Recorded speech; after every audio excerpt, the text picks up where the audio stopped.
Hello students. Today I have a presentation for you on recognizing and avoiding plagiarism. It's pretty straightforward.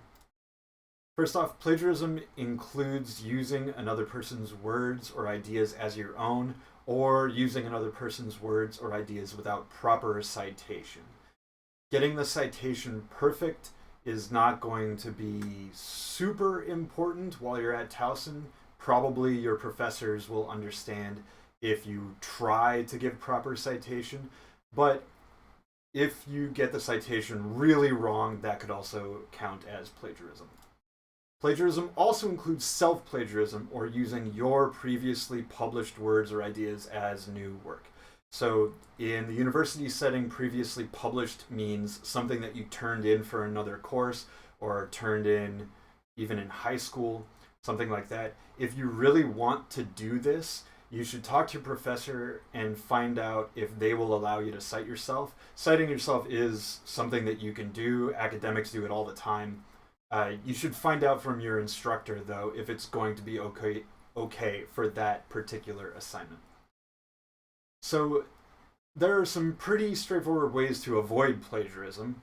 The first is to write down where you found things when you are looking for sources. Include as many specifics as you can so that you can go back and find those things again later on. Also because these specifics, page numbers, URLs, DOI numbers, all of that stuff is going to be important when you're trying to cite things in your essay.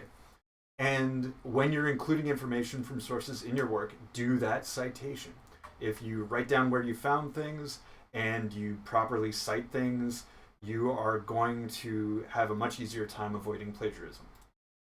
Another thing to think about when you're trying to avoid plagiarism, or rather when you're just using sources, is to try to put everything in your own words. So what this means is paraphrasing. Writing it in your own words, using your own voice. You should only use direct quotations, so when you take someone's words and put them in quotation marks or in a block quote, only do that if the author's words are perfect and if they fit in well with what you have written. So what I mean by that is if they flow well with the language that you are using. It can be very awkward to have someone's diction be interrupted by a very technical scientific quotation and then go back to that natural flow of the author. So just avoid that by paraphrasing work. All right, to wrap up this section, good use of source material involves building on ideas that you borrow from somewhere else by including your original thoughts or combining it with yet another idea into something that is new, something that you've come up with on your own. If you're in doubt, always cite your sources. And if you're still in doubt, just ask me. I'm happy to help you. Your other instructors will be happy to help you figure out if you need to cite things or cite things better or not. Okay, if you're coming here from my 283 course, you can stop the video now. My 102 students, stick around. We're going to go over that exercise that was posted to Blackboard, the plagiarism quiz. If you are looking at your Blackboard site for the class, go over to the readings section and you should be able to get to the plagiarism quiz now. I realize I forgot to upload it properly the first time. Let's zoom in a bit. Okay. So the first thing we see here is a passage from Myths and Realities of the American Family by Elaine Tyler May. And this passage is used in a number of ways, 4 different ways in the rest of the quiz. What I'd like you to do is download this quiz or open it in your browser, whatever. Take a look at each different way that this passage is used and decide, is it a legitimate use of the text or is it plagiarism? Is it borrowing ideas or wording without an appropriate citation? And if it is doing that, how would you fix it? So go ahead and pause the video now and take a look at least number 1. Okay, let's dig into this. Since women's wages often continue to reflect the mistaken notion that men are the main wage earners in the family, single mothers rarely make enough to support themselves and their children very well.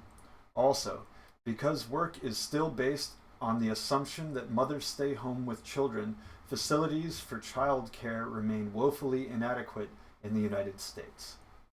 So this is plagiarism. It is worded very close to the original. Women's wages often continue to reflect the mistaken notion. Women's wages often continue to reflect the fiction. So they've changed fiction to mistaken notion, and they changed the word because to since, but that phrasing is way too close to the original. There are many other examples. Single mothers rarely make enough to support themselves. Single mothers rarely earn enough to support themselves. Way too close. And this whole number one is using too many of the original source's words. But there's another problem here. The author of the text, Elaine Tyler May, isn't mentioned at all. Her work is not given credit at all in this passage. So this is definitely plagiarism. I can think of a few ways to fix it. One way would be to change the wording, do a better job of paraphrasing and avoiding that source material. You would also still have to give Elaine Tyler May credit by citing her. The next way you could do it is just use her words. Because we aren't moving too far from this language, we can just quote the whole passage. I don't like that. I always think you should paraphrase as much as possible. But if you're only barely paraphrasing, it's better to avoid plagiarism by just quoting the whole passage. And again, we'd have to cite Elaine Tyler May. All right, let's move on to number 2. Go ahead and pause if you didn't look at this before. Otherwise, we can keep going. By and large, our economy still operates on the mistaken notion that men are the main breadwinners in the family. Thus, women continue to earn lower wages than men. This means, in effect, that many single mothers cannot earn a decent living. Furthermore, adequate daycare is not available in the United States because of the mistaken assumption that mothers remain at home with their children. So, the biggest issue here is that we don't see Elaine Tyler May's name anywhere. She is not given credit for her work. And these are all her ideas. Our author hasn't added anything new. There are also some problematic similarities in the language in this paragraph and in the original source text. The person who wrote number 2 is trying to paraphrase, but they're not quite making it yet. But citation of Elaine Tyler May is the biggest issue here. Let's move on to number 3. Women today still earn less than men, so much less that many single mothers and their children live near or below the poverty line. Elaine Tyler May argues that this situation stems in part from, quote, the fiction that men earn the family wage, end quote. Page 588. May further suggests that the American workplace still operates on the assumption that mothers with children stay home to care for them. Page 589. This assumption, in my opinion, does not have the force it once did. More and more businesses offer in-house daycare facilities, and then the passage drifts off. So what do you think about this one? A few things that I notice here. I don't know if I can get, looks like I can't.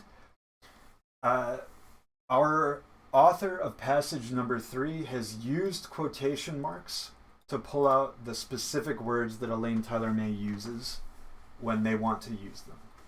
They also give May credit by name and page number. This is MLA format citation that they're using properly. They also cite May in the next sentence when they are using her ideas without anything added.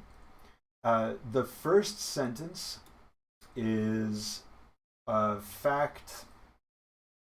They should probably cite wherever they found this information, but it's still a fact. And in the end of this passage, we see something important. We see that the author of number 3 is adding their own thoughts. They disagree with May. They present her opinion, and then they go on to disagree with it. And they give some evidence, and their conversation is going to move on. So they've included this source, cited it well, and then they're moving on to show how it fits into their thinking about the situation. This is pretty good work. Number 3. Let's move on to number 4. As Elaine Tyler May points out, women's wages often continue to reflect the fiction that men earn the family wage, page 588. Thus, many single mothers cannot support themselves and their children adequately.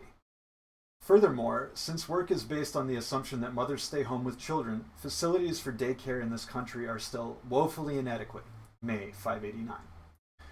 So this one looks like the author is trying, but a lot of their language here, many single mothers cannot support themselves and their children adequately.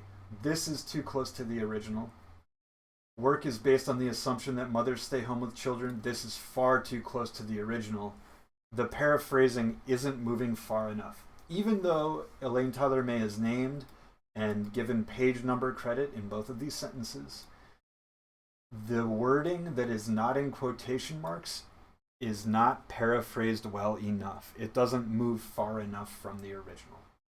So this author is trying, or the person who wrote number 4 is clearly trying, but they haven't done enough. And this is plagiarism. There's an ironic note. The source for this exercise is unclear, so I can't even give proper citation when I'm using it. Okay, hopefully this was clear to you. If it wasn't, please come to my office hours or send me an email and we can talk about it. And if you're worried about how you're using a source at any point, just talk to me. I am happy to help you out. All right, thanks. I'll talk to you soon.